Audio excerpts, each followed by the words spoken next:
चलो देखो पहले क्वेश्चन पढ़ो। क्वेश्चन में क्या बोल रहा है कि मोमेंट ऑफ रेजिस्टेंस निकालना, ठीक है। चाहे आपसे मोमेंट ऑफ रेजिस्टेंस पूछे या फिर आपसे अल्टीमेट मोमेंट ऑफ रेजिस्टेंस पूछे, वही फॉर्मूला लगाना, ठीक है। कोई और कुछ से गुना भागा नहीं करना। तो moment of resistance of the beam जिसका डायमेंशन अगर वो इफेक्टिव दिया हुआ रहेगा, इसका मतलब डी जो है वो इफेक्टिव दे रखा है।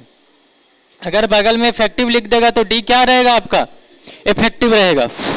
आवाज आ रहा है?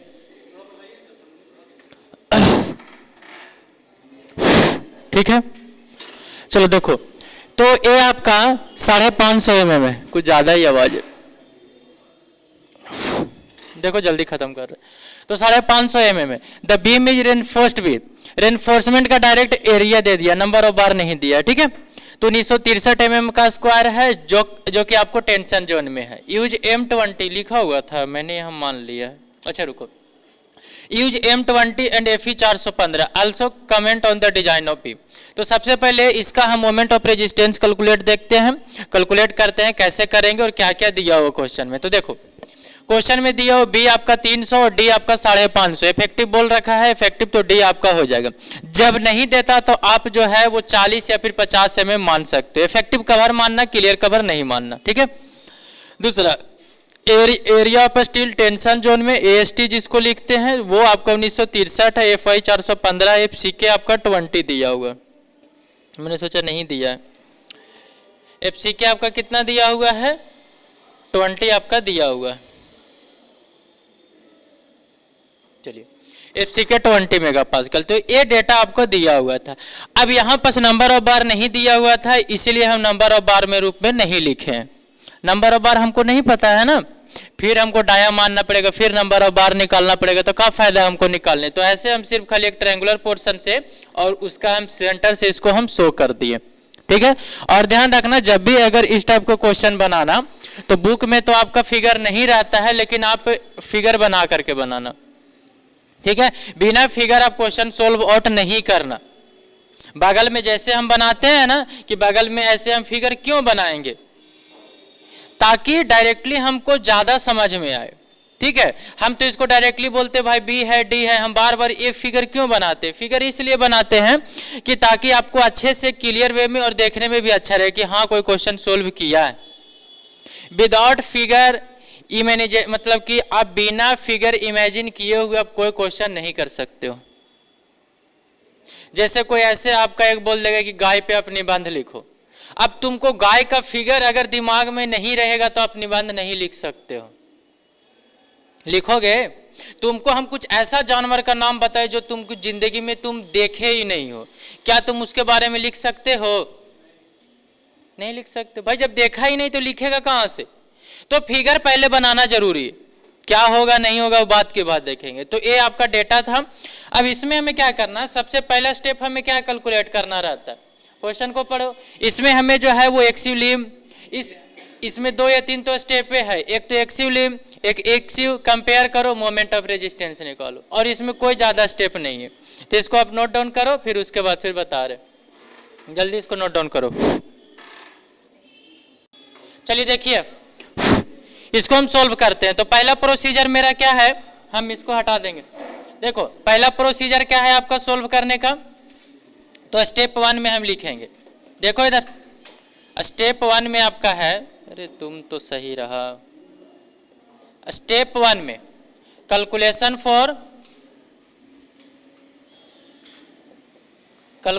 For एक्सिव limiting. अब बताइए कि FE 415 के लिए कितना होगा, 53 डी होगा, सॉरी 48 डी होगा, 0.48 डी। बताइएगा कितना आ रहा है, 200।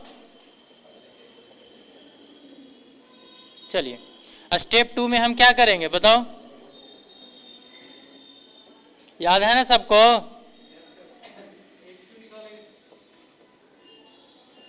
एक्सिव, और एक्सिव इज इक्वल टू हो जाएगा 0.87 FY इंटू में AST अपॉन में 0.36 FCK इंटू में B। तुम लोग का तो हम बोलते हैं ना कि RCC में अगर 50 नंबर का रहेगा ना तो तुम लोग 50 में 50 उठा सकते हो, स्टील को छोड़ करके बता रहे हैं हम। ये इतना तो दोनों पढ़ लेगा तैयो ना उठा पाएगा, क्योंकि आरसीसी का क्वेश्चन जैसे में क्या होता है ना कि एक चीज़ और आसान होता है कि जिन लोग का पूरा कंटेंट पढ़ाया हुआ रहता है ना, जैसे मैंने तो पूरा आरसीसी पढ़ाया है, तो उसमें से कौन सा टॉपिक तुमसे पूछ सकता है नहीं पूछ सकता, पूरा एनालिसिस हो रखा रहता है। मैंने क्वेश्चन अरे 2 बार आरसीसी पढ़ाए ना, पिछला बार भी, तो मतलब कि ऐसा पता चलता है ना। टॉस में भी तुमको हम बताए होंगे, जो बताया हुआ रहता है एकदम हूबहू लगता है कि यही क्वेश्चन इसी टाइप का आ सकते हैं, और आते हैं प्रीवियस ईयर। तुम देख लेना, हम जब करवाएंगे ना तो तुम देखना प्रीवियस ईयर का क्वेश्चन, हमको करवाने की जरूरत नहीं पड़ेगा प्रीवियस ईयर का। XU इज इक्वल टू बताइएगा कितना आ रहा, कितना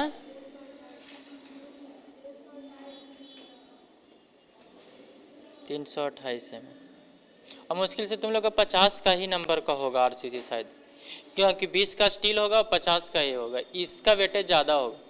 चलिए ये हो गया। अब हम स्टेप 3 में क्या करेंगे? अरे क्या करेंगे स्टेप 3 में? अरे वही कंपेयर करेंगे ना, कंपेयर या फिर चेक करेंगे XU एंड XU लीम को कंपेयर करेंगे। अब बताइएगा कंपेयर करके,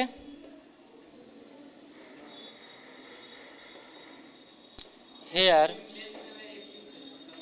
वाह रे वाह, अरे यार इसको कहाँ हो गया, कभी तो चल लिया करो।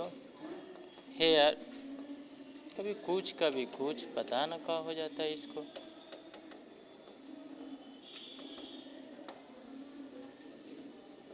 हे यार XU जो आपका है वो आपका ग्रेटर देन है XU लीम का, क्या है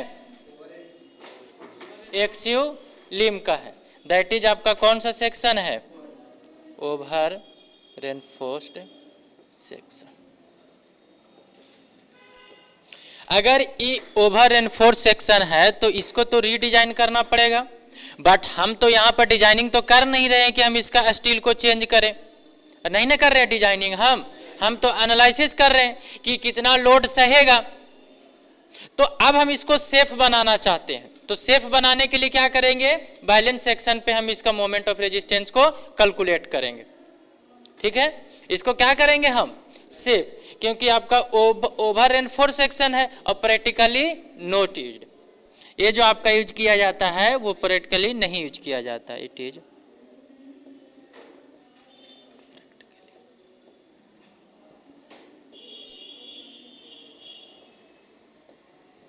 जब ये आपका यूज नहीं किया जाता है तो इसको हम क्या करेंगे?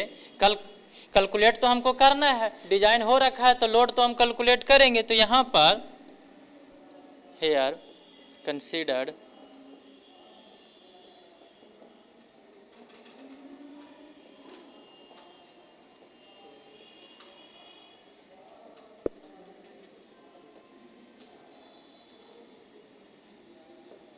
XU is equal to XU लीम मानेंगे हम, और ये जो रहेगा वो कितना करेंगे हम इसको? XU लीम कितना आया था? 264 में। अब इसका मोमेंट ऑफ रेजिस्टेंस कंप्रेशन से और टेंशन से निकालोगे तो अलग अलग आएगा। ध्यान से देखना, हम पॉइंट जो बता रहे हैं यहाँ पास, और क्यों अलग आएंगे वो हम तुमको बताते हैं। अभी छोड़ो ना, हम तुमको निकाल के बता रहे, खुद ब खुद तुमको पता चलेगा अलग।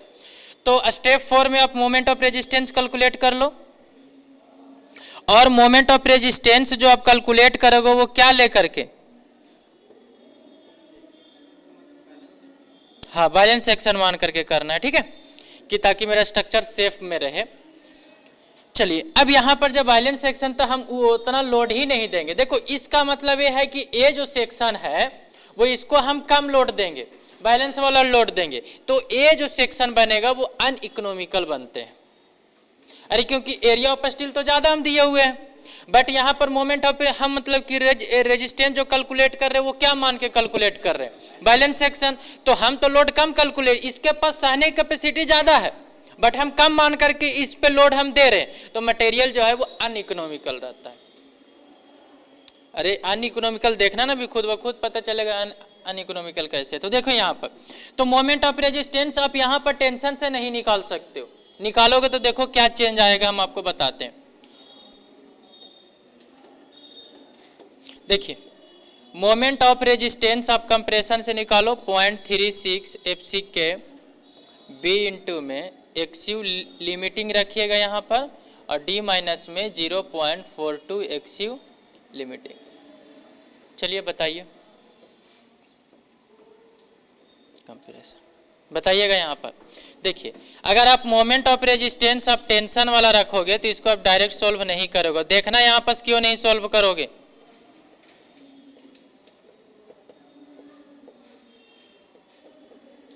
आप एक्सयू लिम का तो वैल्यू रखोगे यहाँ से, ठीक है, लेकिन ध्यान से, अरे पहले सोल्व करो ना इसको, इसको बताओ कितना आंसर आ रहा है? 250 पॉइंट, उधर का बताओ कितना आ रहा है? इसका 300। क्यों आया ऐसा? ध्यान से समझो, हम मतलब कि कहीं पर भी तुम लोग का डायरेक्ट नहीं कुछ समझाए हैं। देखो यहाँ पर ये जो है वो हम इससे नहीं निकाल पा रहे हैं। क्यों नहीं निकाल पा रहे हैं? अरे पिछले बार मतलब कि जब अंडर एनफोर्स सेक्शन होता है, जब बैलेंस सेक्शन होता है तो सेम आता है, यहां पर भी सेम आएंगे। ध्यान से सुना कंसेप्ट थोड़ा सा, यहां पर भी सेम आएंगे, बट यहां पर सेम नहीं आ रहे। बताओ कि कहां पर गलती किए हैं, तुम लोग बता सकते हो? अरे तो यहां पर भी तो पिछले बार भी तो एक्सयू लिम हम रखे थे, तो दोनों में तो सेम आ गया था, बट इसमें क्यों नहीं आया? यहां पर देखिए, यहां पर तो हम लिमिटिंग वाला सब चीज रख रहे थे, इसमें ज्यादा फर्क नहीं है। अंडर ओवर का जो फर्क होता है वो एरिया ऑफ स्टील में रख रहे हैं। तो इसके हिसाब से जो आप अगर बैलेंस को डिजाइन करते तो 250 किलो न्यूटन का डिजाइन करते, और 250 के करस्पॉन्डिंग में अगर आप एरिया ऑफ स्टील देते तो कम देते कि ज्यादा देते? कम देते ना। तो इसके करस्पॉन्डिंग में आपको कम रहेगा, लेकिन आप एरिया ऑफ स्टील कौन वाला रख रहे हो भाई? जो दिया हुआ से वाला रख रहे हो, 1963 वाला। तो जब तुम यहां पर 1963 वाला रख रहे हो और तुम यहां पास 1963 वाला रख रहे हो, और ये जो है वो एक्सयू लिम रख रहे हो, तो एक्सयू लिम तो तुम बैलेंस वाला रख ले, लेकिन बैलेंस वाला पर एरिया नहीं ना रख रहे हो, समझना यहां पर। तो एरिया तो हम रख नहीं रहे, तो भाई जो एरिया ऑफ स्टील तुम ज्यादा दोगे तो मोमेंट ऑफ रेजिस्टेंस तो ज्यादा ही कैलकुलेट हो करके आएगा ना, चाहे अब एक्सयू लिम को कितना भी कम कर दो, कुछ कर लो, फर्क तो यहाँ पर एरिया ऑफ स्टील। तो सेम करने के लिए आपको बैलेंस वाला एरिया ऑफ स्टील निकालना पड़ेगा। तो ई निकालने के लिए क्या किया जाता है कि जब स्ट्रक्चर में हमें कम करना रहता है, ध्यान से सुनो, हम डिजाइनिंग का भी कुछ पोर्शन बता दे रहे। अगर आपको ए सेक्शन ओवर एनफोर्स हो गया तो हमें तो अब एरिया ऑफ स्टील को कम करना है, ठीक है, और डिजाइन करना बैलेंस सेक्शन का, ठीक है। तो अगर कोई इंजीनियर मान ले कि ऐसा कोई गलती करता है तो आप क्या कर सकते हैं कि आप ए मोमेंट ऑफ रेजिस्टेंस रख निकाल लो, इतना यहां पर भी आना चाहिए कि नहीं आना चाहिए? आना चाहिए। तो ई मोमेंट ऑफ रेजिस्टेंस के जगह पे 250.4 किलो न्यूटन रख दो, और इनटू में 10 टू द पावर 6, और ई आपका एक्सिलियम, तो यहां से आप एरिया ऑफ स्टील निकाल लोगे, निकाल लोगे।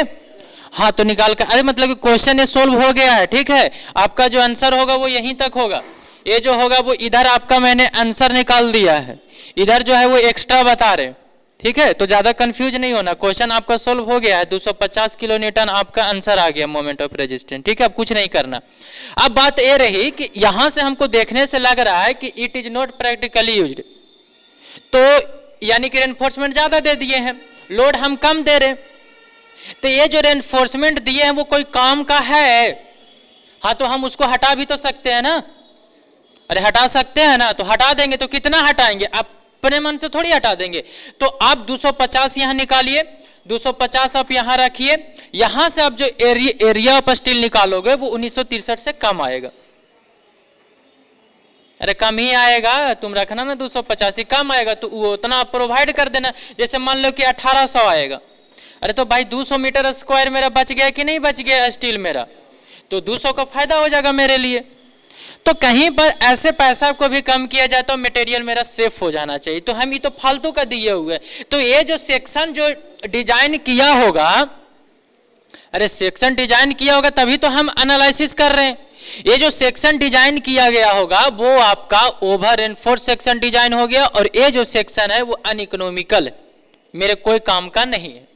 तो इसमें हम नीचे में लिख सकते हैं कि this type of section should be redesign. इस प्रकार के सेक्शन को क्या होना चाहिए, रीडिजाइन। क्योंकि कमेंट में बोला कि कमेंट करिए इस सेक्शन पे, तो हम कमेंट करेंगे this type of section is, मतलब कि शुड बी रीडिजाइन। तो बोल रखा है ना कि कमेंट करने के लिए, तो कमेंट आप करिए।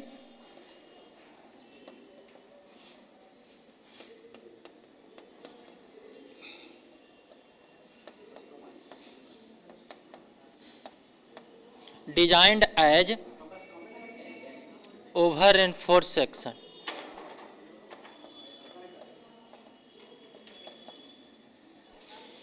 This is designed as over enforce section and over reinforced section is sudden failure.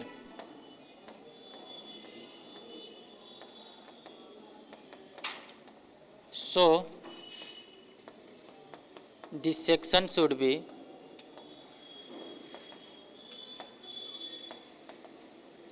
be redesigned.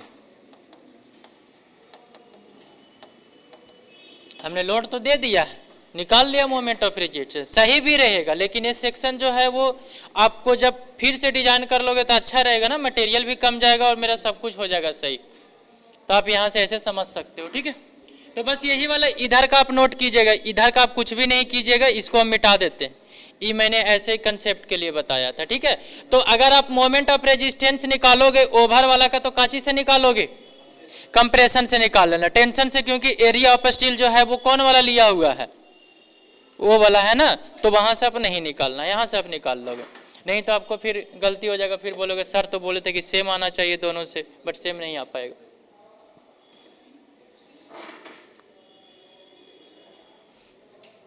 आप नोट डाउन कर लो,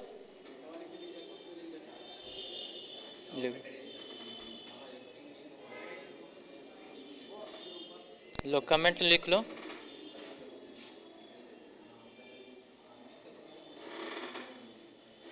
बोलो, अरे बन जाएंगे ना, अब कोई टफ नहीं है इसमें कोई, और हाँ इसमें कोई वैरायटी ऑफ क्वेश्चन नहीं देखने को मिलेगा।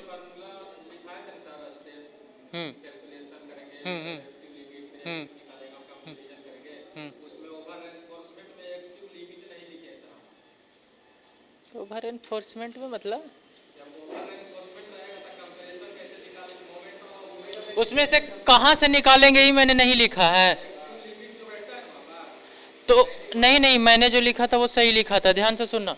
उसमें ये बोले थे कि अगर आप ओवर एनफोर्स सेक्शन का निकालोगे, लास्ट वाला में समरी की बात कर रहे हो, हाँ तो समरी के लास्ट में मैंने किससे निकालना था वो नहीं लिखा है, सिर्फ खाली डायरेक्टली हम दोनों का फॉर्मूला लिखे हैं, मोमेंट ऑफ रेजिस्टेंस टेंशन से और आपका मोमेंट ऑफ रेजिस्टेंस कंप्रेशन से, और फिर एक्सयू लिखे थे, एक्सयू लिमिट वगैरह कुछ भी नहीं लिखे हैं। ओवर एनफोर्स जब रहेगा ना तो मटेरियल तो आपका स्ट्रेंथ ज्यादा होगा, लेकिन हम उसको कम करके कंसीडर बैलेंस करके अज्यूम करेंगे हम, जैसे बताए ना, इसलिए तो वहां पर एक, अब कितना बातों वहां पर लिखोगे, सारा चीज नहीं लिख सकते ना, थोड़ा सा समझो इधर भी, तो जैसे ही किए वैसे ही रहेंगे। तो इसमें आपका क्वेश्चन बनाना सब बन जाएंगे, इसमें वैरायटी ऑफ क्वेश्चन देखने को नहीं मिलता, ध्यान से सुनो। जितना ये जो है ना बस यही क्वेश्चन मिलते हैं, इसमें बहुत ज्यादा वैरायटी ऑफ क्वेश्चन नहीं देखने को मतलब, बीम है तो बीम को टेढ़ा कर दिए, मुड़ा कर दिए, ऐसा कुछ भी नहीं रहेगा।